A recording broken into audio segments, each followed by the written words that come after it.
Former UK Prime Minister Liz Truss may have left 10 Downing Street, but her problems are far from over. A startling revelation has come to light pertaining to Truss's tenure as Foreign Secretary. Her personal phone was reportedly hacked by Russian spies and sensitive information was accessed illegally. Above all, according to reports, this information was deliberately suppressed by the then Prime Minister Boris Johnson, who was aware of the breach. Let's find out more. The Daily Mail on Sunday reported that former UK Prime Minister Liz Truss's personal phone was hacked when she was Foreign Secretary. Private messages, including that of Truss's discussion with her foreign counterparts on Ukraine, her exchanges with close aide Kwasi Kwarteng criticizing Boris Johnson, and arms shipments were reportedly downloaded by Russian spies. Citing unnamed security officials in the UK government, the hack was reportedly discovered during the recent Tories leadership campaign. The campaign eventually saw Liz Truss becoming the Prime Minister of the UK, only to quit within 45 days. Not just this, then Prime Minister Boris Johnson and his Cabinet Secretary Simon Case deliberately suppressed the details of this massive breach at the time. Truss was, in fact, worried that if such a revelation comes to light, she could risk her shot at becoming the Prime Minister.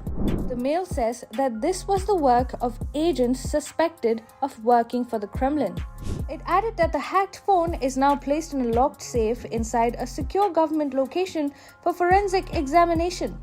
While it is not clear whether Truss's phone was hacked during her stint as Prime Minister, which could be even more damaging, such astonishing claims have definitely sent heads spinning in UK's political circles.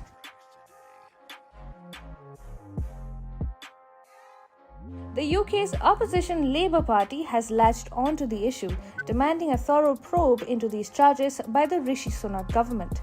A UK government spokesperson told CNN that the government does not comment on individual security arrangements, but it also said that it had robust systems in place to protect against cyber threats.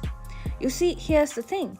Cyber warfare is a reality of our times, with senior politicians right on top of the target list, given the sensitive information that they are privy to. Any laxity on that front by leaders, like sending official communication casually on messaging apps, could prove to be costly. Matters get worse when leaders at the top do not address it on priority and let it slip due to political constraints. Case in point, Boris Johnson here. Like security professor Anthony Cleese said, we have ministers using their private phones to conduct government business over WhatsApp and their personal email, and this has to stop immediately. It is totally irresponsible, and I fear that Liz Truss may not be alone in having her phone compromised. That brings us to the larger question. Is the cybersecurity of other leaders, including Prime Minister Rishi Sunak, still intact, or has it been compromised at some point as well?